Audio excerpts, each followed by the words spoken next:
ადამიანის ცენტრალური ნერვული სისტემა თავისა და ზურგის ტვინისგან შედგება და ეს ორგანოები უმაღლეს ნერვულ ფუნქციებს ასრულებს. თავის ტვინი კოორდინირებას უწევს ყველა სასიცოცხლო პროცესს. ადამიანის თავის ტვინის შემდეგი ფუნქციური ნაწილებისგან შედგება. ნათხემი უშუალოდ მოგრძო ტვინის ზემოთ მდებარეობს. ის ნატიფ მოძრაობით აქტებს არეგულირებს. როდესაც ნათხემის ნორმალურად მუშაობა ირღვევა, ადამიანები კარგავენ ზუსტი, შეთანხმებული მოძრაობების და სხეულის წონასწორობის შენარჩუნების უნარს. შუა ტვინი კუნთებს უგზავნის ტონუსს, მონაწილეობს სხეულის პოზის შენარჩუნებაში და მასში გადის მხედველობითი და სმენითი რეფლექსების რკალები. მოგრძო ტვინი ხიდი და შუა ტვინი ქმნის ტვინის ღეროს. აქედან გამოდის თავის ტვინის 12 წყვილი ნერვი. ნერვები ტვინს თავში განლაგებულ გრძნობათა ორგანოებთან, კუნთებთან და ჯირკვლებთან აკავშირებს. შუამდებარე ტვინთან არის დაკავშირებული რთული მამოძრავებელი რეფლექსების უმეტესი ნაწილი, როგორიცაა სიარული, სირბილი, ცურვა და ასე შემდეგ. ადამიანის ტვინის კარგად განვითარებული დიდი ნახევარსფეროები შუა და შუამდებარე ტვინს ფარავს. დიდი ნახევარსფეროების ზედაპირის ქერქის ქვეშ მოთავსებულია თეთრი ნივთიერება, რომლის სისქეში განლაგებულია ქერქქვეშა ბირთვები. ნახევარსფეროების ზედაპირი დანაოჭებულია. ღარების და ხვეულების ფართობი საშუალოდ 2000-დან 2500 კვადრატულ მილიმეტრამდე შეადგენს. ამ ფართობის 2/3-ზე მეტი ჩამალულია ღარებში. ქერქში 14 მილიარდამდე ნეირონია. გამარჯობა, მე ლაშა გლუნტი ვარ, სამედიცინო დოკუმენტური ფილმების სერიით მედარია. უკვე ტელეკომპანია აფხაზეთის ხმაზე. დღეს ჩვენ დავესწრებით ურთულეს ოპერაციას, რომლის სახელწოდებაა თავის ტვინის სიმსივნის რადიკალური ამოკვეთა. მას შეატარებს ცნობილი ნეიროქირურგი, პირველი კლინიკური საავადმყოფოს სამედიცინო ხელმძღვანელი ბატონი გოგი მაღალაშვილი. თავის ტვინის სიმსივნე თავისი უჯრედული შენებით ძირითადად ტვინის გარსებიდან და ნერვებიდან ვითარდება. ამ შემთხვევაში სიმსივნე არ იზრდება უშუალოდ ტვინის ნივთიერებაში. მისი ზომაში ზრდა ზეწოლას ახდენს თავის ტვინზე და პაციენტს უკვე ამ შემთხვევაში აღენიშნება გარკვეული სიმპტომატიკა. თავის ტვინის სიმსივნეები საკმაოდ გავრცელებულ პათოლოგიას წარმოადგენს ზოგადად ონკოლოგიაში. გავრცელების მიხედვით ონკოლოგიურ პაციენტებს შორის თავის ტვინის სიმსივნეები ხდება სადღაც 1.5% შემთხვევამდე. თუ წარმოვიდგენთ საქართველოს მასშტაბით, ეს საკმაოდ დიდი ციფრია და მხოლოდ ჩვენს კლინიკაში შემიძლია ვთქვა, რომ კეთდება დაახლოებით წელიწადში თბილისის პირველ კლინიკურ საავადმყოფოში კეთდება 800-მდე ნეიროქირურგიული ოპერაცია. აქედან ნახევარი წარმოადგენს ონკოლოგიურ დაავადებებს, კერძოდ თავისა და ზურგის ტვინის სიმსივნეებს. შეიძლება ვთქვათ, რომ ზურგის ტვინის სიმსივნეების წილი აქ არის სადღაც 1/3, ჩავთვალოთ, რომ 350 თავის ტვინის სიმსივნე კეთდება მხოლოდ ჩვენს კლინიკაში. თუ ავიღებთ საქართველოს მასშტაბით, ალბათ სადღაც კეთდება 1000-მდე ესეთი, 1200-მდე ესეთი ოპერაცია. თავის ტვინის სიმსივნეების მთელი მრავალფეროვნება არსებობს. შესაბამისად, განსხვავებულია მათი ხასიათი, გავრცელების ზონები და უჯრედული თუ ანატომიური შენება. თავის ტვინის სიმსივნეების წილად ყველა სახეობის ახალწარმონაქმნთა 5-დან 8%-მდე და ცენტრალური ნერვული სისტემის სიმსივნეთა 4-დან 5%-მდე მოდის. ისინი ნებისმიერ ასაკში ჩნდება ახალშობილობიდან ღრმა მოხუცებულობამდე, უპირატესად კი 40 წლის ასაკიდან. ქალებსა და მამაკაცებში აღნიშნული პათოლოგია პრაქტიკულად თანაბარი სიხშირით გვხვდება. საგულისხმოა, რომ თავის ტვინის სიმსივნეები არსებობს როგორც ავთვისებიანი, ისე კეთილთვისებიანი. თავის ტვინში მეტასტაზური სიმსივნის გავრცელება როგორც წესი ძირითადად ფილტვის, სარძევე ჯირკვლის თირკმლის, კანის და მსხვილი ნაწლავის პირველადი მეტასტაზური სიმსივნის შედეგია. საკუთრებით კეთილთვისებიანი მიმდინარეობით გამოირჩევა თავის ტვინის გარსების და ნერვების სიმსივნეები, რომლებიც ამოკვეთის შემთხვევაში და ტოტალური ამოკვეთის შემთხვევაში რეციდივს აღარ იძლევა. ან იძლევა ძალიან თქვათ დროში ასე ვთქვათ, გაწენა მეტასტაზისა განგრძობილ ზრდას წლების და წლების შემდეგ.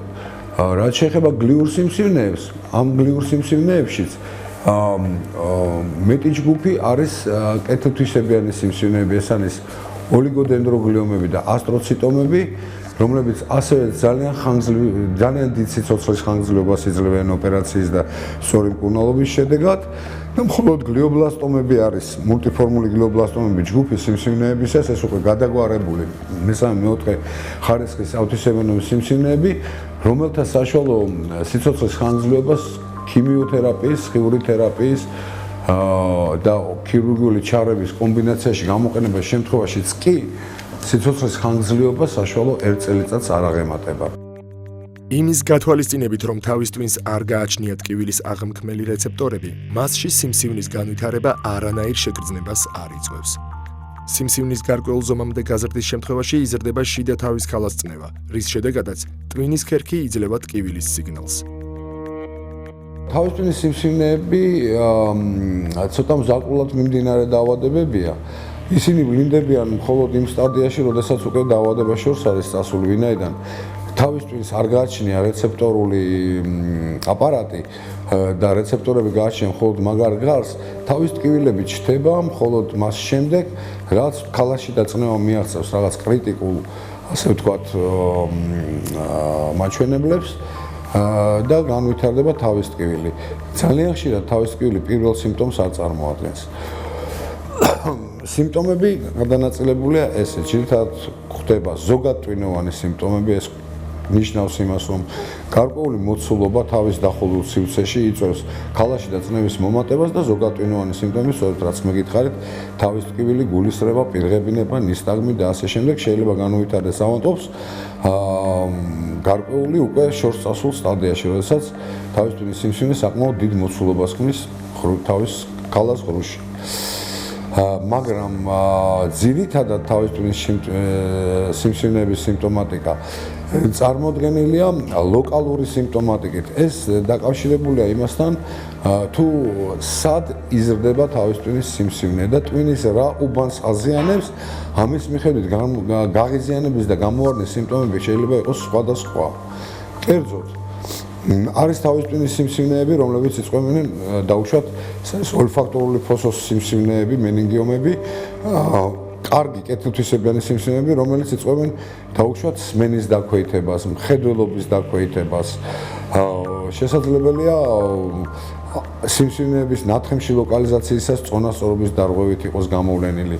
განსაკუთრებით ყურადსაღებია სმენის ნერვის ნევრინომების შემთხვევაში საწყისი სიმპტომები შეიძლება იყოს შუილი ყურში, სმენის დაქვეითება, რასაც ხშირად პაციენტები არ აქცევენ ყურადღებას.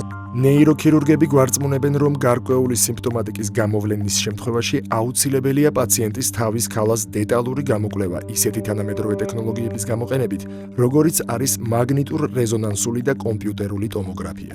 სხვა შემთხვევაში პაციენტის მდგომარეობის შესახებ ხელმოსაჭიდი ინფორმაციის მიღება უმრავლეს შემთხვევაში შეუძლებელია. ჩვენი პაციენტის შემთხვევაში სწორედ ამ მიდგომით დაიწყეს მუშაობა სპეციალისტებმა. კლინიკაში მოყვანისთანავე პაციენტი კომპიუტერული ტომოგრაფიის განყოფილებაში გადაამისამართეს. აქ მოხდება მისი თავის ტვინის დეტალური შესწავლა. პირველ კლინიკურ ავადმყოფოში შემოვიდა პაციენტი, მომართა კომპიუტერული ტომოგრაფიის კაბინეტს, ჩაუტარდა თავის ტვინის მიმოხილვითი კომპიუტერული ტომოგრაფია, სადაც გამოვლინდა შუბლის წილში საეჭვო უბანი. რის შემდეგადაც აუცილებელი გახდა კონტრასტული გამოკვლევა. ამ შემთხვევაში იდაღოს ვენაში შეყვავს ჩვენ საკონტრასტო ნივთიერება, რის საფუძველზეც ხდება მოცულობითი წარმონაქმნის, ლოკალიზაციის, ხასიათის, ფორმის და ზომების დადგენა. ინტრავენური კონტრასტირების შემდეგ მოხდა სურათის გაძლიერება. მიღებული სურათით ეჭვი მიტანილი იქნა გლიურ სიმსივნეზე. კომპიუტერული გამოკვლევის შედეგები საბოლოო დიაგნოსტირებისათვის ნეიროქირურგების ხელში ხვდება. ამის შემდგომ ისინი განსაზღვრებენ ოპერაციის თარიღს, მიდგომებს, ტიპს და ასე შემდეგ. 51 წლის ქალბატონს განვითარდა კრუნჩხვითი გულყრა. თავიდან ცნობიერების ხანმოკლე დავინდვით, დაცემის გარეშე, მეტყველების წამიერი მოშლით და ტონური დაჭიმით მარჯვენა ხელში. აღნიშნულის გამო ქალბატონმა მიმართა ეპილეპტოლოგებს დაინიშნა მკურნალობა ანტიეპილეფსიური საშუალებებით. ანტიეპილეფსიური საშუალებების ფონზე შეტევები აღარ განმეორებულა, თუმცა რამოდენიმე ხანში, რამოდენიმე კვირის მანძილზე გამოვლინდა სივრცობრივი დეზორიენტაცია, ხასიათობრივი ცვლილებები, პერიოდულად არაადეკვატურობა. პირველი გულყრიდან დაახლოებით 6 კვირის შემდგომ ავადმყოფს განუვითარდა უკვე გენერალიზებული ტონურ-კლონური ბრუნჩხვითი გულყარა ცნობიერების დაკარგვით, დაცემით, კიდურებში ტონურ-კლონური განდვირთვებით. უკვე ყურადღება იქნა გამახვილებული პათოლოგიური პროცესის შესაძლო თავის ტვინის მოცულობითი წარმონაქმნის გამო და აღნიშნულის გამო ავადმყოფს ჩაუტარდა თავის ტვინის კომპიუტერული ტომოგრაფიული კვლევა, სადაც გამოვლინდა თავის ტვინის კერძოდ მარჯვენა შუბლის წილის სიმსივნე, კისტური სიმსივნე, რომელიც იკავებდა შუბლის წილის პროექციულად პოლუსს. დაგეგმილია ოპერაციული ჩარევა. დაგეგმილი არის ძვალპლასტიური ტრეპანაციით, მარჯვენა შუბლის მონოფრონტალური ძვალპლასტიური ტრეპანაციით, სიმსივნის ამოკვეთა და შემდგომ მისი ჰისტოპათოლოგიური გამოკვლევის წარმოება. თავის ტვინის სიმსივნეების ქირურგიული მკურნალობა თავის ქალას ტრეპანაციის გზით ხდება. თუმცა თანამედროვე ტექნოლოგიების გამოყენება, მათ შორის საოპერაციო მიკროსკოპის, მკვეთრად ამცირებს ტრეპანაციის, ანუ თავის ქალაზე გასაკეთებელი ჭრილობის ფართობს. მაგალითისათვის, გასული საუკუნის 60-იან 70-იან წლებში იგივე ოპერაციის ჩასატარებლად, რომელიც დღევანდელ პაციენტს უტარდება, საჭირო იყო შუბლის ძვლის მთლიანად მოჭრა და ამ პირობებშიც კი ვერ ხდებოდა წანაზარდების სრულად ამოკვეთა. იმ დროისათვის ასეთი ოპერაციების შედეგად სიკვდილიანობა 30-დან 35%-ს აღწევდა. დღეისათვის თანამედროვე ტექნოლოგიებისა და ნეიროქირურგების ახლებური მიდგომების შედეგად შესაძლებელი გახდა მთელი რიგი სიმსივნეების სრულად ამოკვეთა და სიკვდილიანობის მაჩვენებელი პრაქტიკულად ნულის ტოლია. ის მხოლოდ 0.2%-ს შეადგენს. მას შემდეგ რა გაჩნდა ეს კომპიუტერული ტომოგრაფია, მაგნიტორეზონანსული ტომოგრაფია, მას შემდეგ განსაკუთრებით რაც გაჩნდა საოპერაციო მიკროსკოპი, მიკროქირურგიული ტექნიკა და ბოლო წლებში უკვე მაღალი სიხშირის ультрасаунд ასპირატორები, ეგრეთ წოდებული მაღალი სიხშირის ასპირატორები, ეგრეთ წოდებული კუზაკს ქვია ამას შემოკლებულად, კავიტრონ ультрасаунд surgical aspirator, ესე ქვია ამ აპარატურას. ამან ყველაფერმა დიაგნოსტიკამ, ამ კავიტრონულმა ასპირატორებმა, მიკროსკოპმა და საოპერაციო ტექნიკამ, მიკროქირურგიული, ასე ვთქვათ, ინსტრუმენტის გაჩენამ და თვითონ მიკროქირურგმა მიდგომამ ამ პრობლემისადმი გამოიწვია შედეგების მნიშვნელოვანი გაუმჯობესება. თავის ტვინის სიმსივნეებზე ოპერაციების წარმოება სამ ძირითად მიზანს შეიძლება ემსახურებოდეს. ეს შეიძლება იყოს როგორც სიმსივნური წარმონაქმნის სრულად ამოკვეთა და ამ გზით პაციენტის სრული განკურნება, ასევე ავთვისებიანი სიმსივნის პირობებში მისი ჰისტოციტოლოგიური კვლევის ჩასატარებლად საჭირო მასალის აღება. ჰისტოლოგიური კვლევა ექიმებს საშუალებას აძლევს განსაზღვრონ პაციენტის შემდგომი ქიმიოთერაპიული და სხივური მკურნალობა ოპტიმალური შედეგის მისაღებად. გარდა ამისა, ტარდება პალიატიური ოპერაციებიც, რომლებიც თავის ტვინის სიმსივნით გამოწვეული გარკვეული სიმპტომატიკის მოცილებას ემსახურება. ეს ჰისტოპათოლოგიური გამოკვლევა ნიშნავს სიმსივნის ქსოვილოვანი შენების განსაზღვრას, რომელსაც გადამწყვეტი მნიშვნელობა აქვს დიახ, პოსტოპერაციულად ავადმყოფის შემდგომი ბედის განსაზღვრისათვის. იმიტომ რომ შედეგების მიხედვით განისაზღვრება სხიური და ქიმიოთერაპიის წარმოების საჭიროების აუცილებლობა. პრეოპერაციულ პერიოდში ენიშნებათ მცირე ხნით გორმონები, რომლებიც ამცირებენ სიმსივნის გარშემო შეშუპების ზონას და ავადმყოფი ამ ოპერაციაში შედარებით უფრო გაუმჯობესებული გადის. სხვა ვთქვათ, განსაკუთრებული მომზადება ამ ოპერაციებს არ ჭირდება, ჩვეულებრივი ანალიზები, როგორც ყველა ქირურგიული ჩარევის დროს, ჩვეულებრივი კარდიოგრამა, თერაპევტის კონსულტაცია, კარდიოლოგის კონსულტაცია, თუ არაფერი უკუჩვენებები არ არის, ავადმყოფი გამოკვლევებიდან მეორე-მესამე დღესვე გადის ოპერაციაზე. მას შემდეგ, რაც პაციენტმა გაიარა კონსულტაციები კარდიოლოგთან და ანესთეზიოლოგთან, იგი მომზადდა საოპერაციო და გადაყვანილია საოპერაციო ბლოკში. ნახოთ, როგორ ჩატარდება ეს ურთულესი ოპერაცია.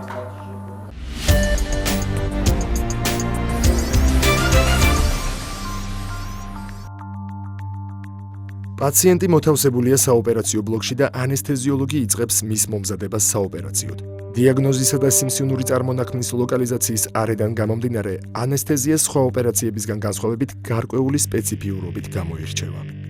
ჩვენს კლინიკაში ძირითადად შემოდიან ავადმყოფები თავის ტვინისა და ზურგის ტვინის დაზიანებებით და ამ პროფილის დაავადებებით. იქიდან გამომდინარე, რომ ეს ურთულესი დარგი არის, მოითხოვს სათანადო ანესთეზიოლოგიურ სამსახურს და ანესთეზიოლოგიურ მეურვეობას. ჩვენთან ეს სპეციფიკა გამოიხატება ძირითადად იმაში, როდესაც თავის ტვინზე წარმოებს ოპერაციები, ამ დროს ავადმყოფი უნდა იყოს ამისთვის წინასწარ მომზადებული, ასევე ოპერაციის სრულობის დროს ანესთეზიოლოგმა უნდა შეუქმნას შესაძლებლობის დაგვარად ისეთი პირობები ნეიროქირურგს, რომ რაც შეიძლება ნაკლები იყოს თავის ტვინის დაზიანებები. ჩვენთან შემოსული პაციენტები, რომელსაც უნდა ჩაუტარდეთ ოპერაციები თავის ტვინზე და ზურგის ტვინზე, გადიან შემდეგ ეტაპებს. ეს ეტაპები არის ავადმყოფთან გასაუბრება, განმარტება იმისა, თუ რა სირთულის იქნება მისი ოპერაცია და როგორი ნარკოზით ჩაუტარდება მაგას გაუტკივარება. ჩვენთან გაუტკივარების არსებობს 3 მეთოდი ძირითადად, რომელსაც ვიყენებთ ჩვენ: ინტრავენული ტოტალური ანესთეზია, ზოგადი ბალანსირებული ნარკოზი და ეპიდურული ანესთეზია. როგორც მოგახსენებთ, თემსოფლიოში ისეთ პათოლოგიების დროს თავის ტვინის როგორც არის ინტრაცერებულური სიმსივნეები, ძირითადად მოწოდებული არის ავადმყოფის გაუტკივარება ზოგადი ბალანსირებული ნარკოზის ფონზე. გაუტკივარების შემდეგ ქირურგიული ბრიგადა ოპერაციას იწყებს. როგორც წესი, მიკროქირურგიის პირობებში ოპერაციაში არც თუ ბევრი სპეციალისტი მონაწილეობს. საოპერაციო ბრიგადა ნეიროქირურგიაში შედარებით პატარა ბრიგადაა, იმიტომ რომ იქ სადაც საოპერაციო მიკროსკოპია და მიკროქირურგია ჭრილობასთან, ასე ვთქვათ, 4 ხელზე მეტის ჩატევა შეუძლებელია პრაქტიკულად. აქედან გამომდინარე, ოპერაციას აკეთებს ქირურგი და ერთი ასისტენტი და ორი საოპერაციო ერთანი ეხმარება მათ. ოპერაცია პათოლოგიური კერის ადგილზე მიმდინარეობს. პირველ რიგში ხდება კანის დამუშავება, დეზინფიცირება. კანზე კეთდება განაკვეთი, რათა გამოთავისუფლდეს თავის ქალასძვალი. შემდეგი ეტაპია უშუალოდ ტრეპანაცია, ანუ სპეციალური ელექტროხერხის მეშვეობით თავის ქალის ძვლის ამოხერხვა. თავის ტვინის მაგარი გარსის გაკვეთის შემდეგ კი მიკროსკოპული ქირურგიული აპარატი ტვინის ხვეულებათა შორისი მიდგომით აღწევს სიმსივნურ წარმონაქმნამდე. ამის შემდეგ იწყება მანიპულირება. თავის ტვინის სიმსივნეზე მუშაობის დროს ნეიროქირურგი გაცილებით შეზღუდულია ვიდრე სხვა ორგანოთა ონკოქირურგები. თავის ტვინის ოპერირების დროს არეალის ოდნავი გაზრდაც იწვევს ტვინის ფუნქციური ნაწილების გათიშვას, რის გამოც პაციენტმა შეიძლება დაკარგოს სხვადასხვა უნარები და შეგრძნებები.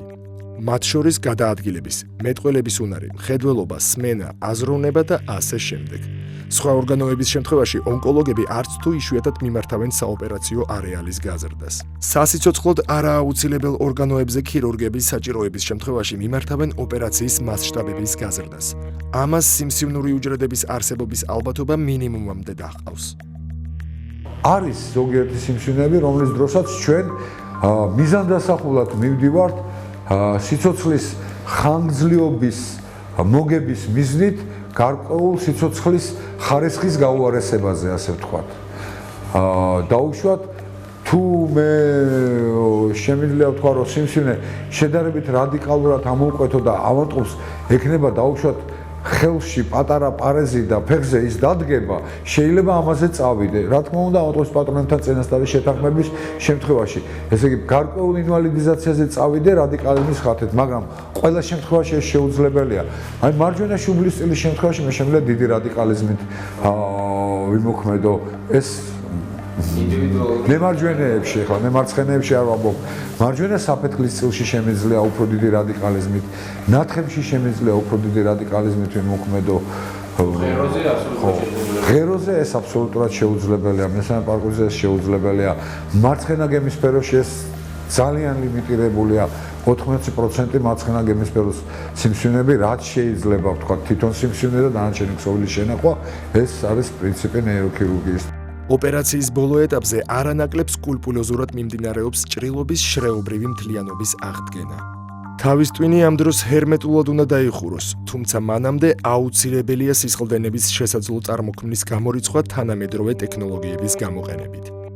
შემდგომ ეტაპზე დიახ, ესე იგი ხდება რა თქმა უნდა გულდასმით ჰემოსტაზის წარმოება, ჰემოსტაზი ნიშნავს სიზდენის დეტალურ გაჩერებას, რისთვისაც გამოიყენება სპეციალური თანამედროვე საშუალებები, როგორც ელექტროკოაგულაცია, ასევე ჰემოსტაზური ღრუბლები. ეს არის თანამედროვე საშუალებები, რის საშუალებითაც ჩვენ ვახდენთ პოსტოპერაციული სიშაქცევების, ესე იგი, პრევენციას, თავიდან აცილებას. ტვინის მაგარი გარსის დახურვის შემდეგ ამოკვეთილი ძვალი თავსდება თავის ადგილზე და ფიქსირდება კვანძოვანი ნაკერებით. შემდეგ თავის ქალას ძვალი იფარება რბილი ქსოვილებით, რომლებიც კანქვეშა ნაკერით იხურება. ამ მეთოდის წყალობით, რომელსაც ბოლო რამდენიმე წელია იყენებენ პირველ კლინიკურ საავადმყოფოში, პრაქტიკულად არ რჩება თავის ქალაზე კოსმეტიკური დეფექტი. ოპერაცია წარმატებით დასრულდა. პაციენტი გადმოყვანილია რეანიმაციულ განყოფილებაში, სადაც მას უტარდება ადეკვატური მკურნალობა. ამ დროისათვის მდგომარეობა სტაბილურია. პაციენტის მდგომარეობის და სიმსივნური კერის სირთულის გათვალისწინებით პოსტოპერაციულ პერიოდში კლინიკაში ის 7-10 დღით რჩება. განსაკუთრებით მძიმე მდგომარეობის შემთხვევაში მისი მკურნალობა ხელოვნური სუნთქვის აპარატის თანხლებით მიმდინარეობს, რათა ისევ და ისევ გამოერიცხოს ტვინის შეშუპების ალბათობა. თუმცა ჩვენს შემთხვევაში პაციენტის მდგომარეობა ჩატარებული ოპერაციის შესაბამისია და ესა თუ ის გართულება ნაკლებად სავარაუდოა. ქალბატონი 51 წლის შემოყვანილი იქნა რეანიმაციულ განყოფილებაში საოპერაციო ბლოკიდან, სადაც მას გაუკეთდა ოპერაცია შუბლის მიდამოს სიმსივნის გამო. ამჟამად ავადმყოფი იმყოფება რესპირატორზე, უტარდება ფილტვების ხელოვნური ვენტილაცია, უტარდება მუდმივი კარდიომონიტორული დაკვირვება. შესაბამისი მკურნალობის ფონზე ავადმყოფის ზოგადი მდგომარეობა ამჟამად მძიმეა, თუმცა აბსოლუტურად შეესაბამება გადატანილი ოპერაციის მოცულობას და სირთულეს. რის გამოც იმედს ვიტოვებთ, რომ რამოდენიმე დღეში ავადმყოფის ზოგადი მდგომარეობა გაუმჯობესდება და პაციენტი გადაყვანილი იქნება ინტენსიური თერაპიის განყოფილებაში. ნაოპერაციებ პაციენტებს ნეიროქირურგები გარკვეულ რეკომენდაციებს აძლევენ მდგომარეობის გაუარესების თავიდან აცილების მიზნით. შესაბამისი ნორმებისა და პერიოდულობის დაცვით მიმდინარეობს მათი მდგომარეობის მონიტორინგი, თუმცა აქაც შედარებით ინდივიდუალურია მიდგომა დაავადების ხასიათიდან გამომდინარე. იმის და მიხედვით სიმსივნე კეთილთვისებიანი არის თუ ავთვისებიანი, უკვე პოსტოპერაციულ პერიოდში ხდება პაციენტთა გრადაცია. რა თვალსაზრისით, თუ დაუშვათ სიმსივნე არის კეთილთვისებიანი, ჩვენ ვაკვირდებით მაინც 6 თვეში ვიღებთ კომპიუტერულ ტომოგრაფიულ სურათს, ვაკონტროლებთ.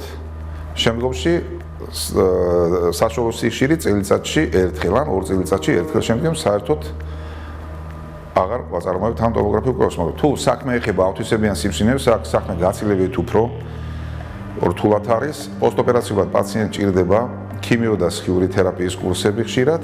ეს განისაზღვრება ამოკვეთილი სიმსივნური ქსოვილის ჰისტოლოგიური გამოკვლევის შედეგების და მიხედვით. იმის და მიხედვით ეს რადიომგზნობელია ქიმიური პრეპარატის მიმართ, მზნობელია რომელი ქიმიური პრეპარატის მზნობელია, ეს განისაზღვრება და შემდგომში უკვე ონკოლოგების მეთვალყურებით ხდება აღნიშნული პოსტოპერაციული სხიური და ქიმიოთერაპიის წარმოება. და ასეთ პაციენტებთან კიდევ განსაკუთრებულად ხშირად ვართ, ხშირად ვამოწმებთ ტომოგრაფიულად, რომ არ გამოგრჩეს რეციდივის განმეორებითი სიმსივნური ზრდის საწყისი. პაციენტის პოსტოპერაციული რეაბილიტაციის პერიოდი ინდივიდუალურია. ეს დამოკიდებულია სიმსივნური წარმონაქმნის მიერ ავადმყოფობის პერიოდში ტვინის ნეირონების დაზიანების ხარისხზე და ლოკალიზაციაზე. სხვადასხვა შემთხვევაში პაციენტს შეიძლება სხვადასხვა დარღვევები აღენიშნებოდეს. სპეციალისტების თქმით, ამგვარი გართულებების სტატისტიკური მაჩვენებელი მაღალი არ არის. 80-90% შემთხვევაში ოპერაციის შედეგად არსებული ნევროლოგიური სიმპტომატიკის გაუარესება არ ხდება და პირიქით ხდება ნევროლოგიური სიმპტომატიკის ნორმალიზება. 15-20% შემთხვევაში არის ხოლმე მხოლოდ გაუარესება, ისიც ამ 15-20%-დან ნახევარზე მეტი გარკვეული 3-4 კვირის განმავლობაში ინტრაოპერაციული ტრავმით მიყენებული ნევროლოგიური სიმპტომატიკა აღდგენას განიცდის. მხოლოდ 5%-ია ავადმყოფების, რომლებიც სიმსივნის ლოკალიზაციის გამო და იმის გამო, რომ უკვე დაზიანებული აქვთ, ასე ვთქვათ, ფუნქციურად მნიშვნელოვანი თავის ტვინის უბნები, ნევროლოგიური მყარი სიმპტომატიკა ვითარდება ოპერაციის შედეგად. ოპერაციის შემდგომ მითითებები ძირითადად იმ პრეპარატების მიღებას გულისხმობს, რომლებიც შესაძლო ეპილეფსიური გულღრის შემთხვევაშია საჭირო. ავთვისებიანი სიმსივნეების დროს აუცილებელია შესაბამისი სხივური და ქიმიოთერაპიის კურსის გავლა. ასეთი თერაპიის დანიშვნის აუცილებლობის დასადგენად ამოკვეთილი სიმსივნური წარმონაქმნი იგზავნება მიკროსკოპულ გამოკვლევაზე, რომლის შედეგადაც მიღებული პასუხით ხდება უკვე გადაწყვეტილების მიღება დაჭირდება თუ არა პაციენტს შემდგომი სხივური ან ქიმიოთერაპია.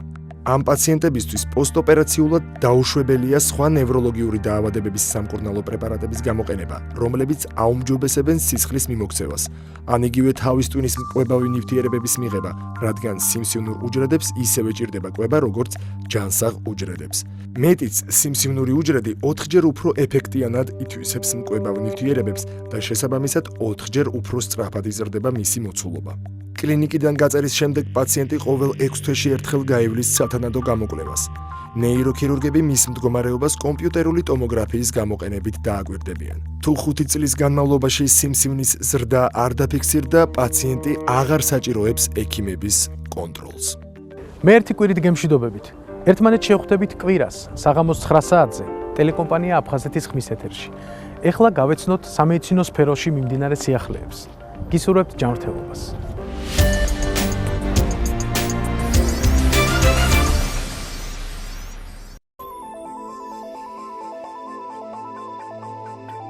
ენდოკრინოლოგიური კლინიკა ენმედიცი საზოგადოებას მოუწოდებს განსაკუთრებული ყურადღება გაამახვილოს ფარისებრი ჯირკვლის ყველაზე გავრცელებულ პათოლოგიას სუბკლინიკურ ჰიპოთირეოზზე. სტატისტიკის თანახმად ეს დაავადება მსოფლიო მოსახლეობის 2-დან 10%-მდე ნაწილს აღენიშნება. ეს პათოლოგია ადამიანის ორგანიზმში ჰორმონალური დისბალანსით გამოიხატება, რასაც დროთა განმავლობაში ფარისებრი ჯირკვლის ფუნქციის დაქვეითება შეიძლება მოყვის, რაც თავის მხრივ ადამიანის თითქმის ყველა ორგანოს ფუნქციონირებაზე აისახება უარყოფითად. სუბკლინიკური ჰიპოთირეოზი ეს არის ის თემა, რომელიც ბოლო წლებში მნიშვნელოვნად აწუხებს როგორც ექიმ სპეციალისტებს, ასევე პაციენტებსაც, ანუ რამდენად აუცილებელია მისი მკურნალობა. აბსოლუტური ჩვენება ამ მკურნალობის არის იმ პირებში, ანუ იმ პაციენტებში, პირველი ეს არის აუცილებლად ორსული ქალი და იმ ქალებში, რომლებსაც აწუხებს უშვილობის პრობლემა, ან იქ სადაც უკვე იგეგმება ორსულობა. ანუ ამ პაციენტებში მნიშვნელოვანია და აუცილებელია სუბკლინიკური ჰიპოთირეოზის მკურნალობა.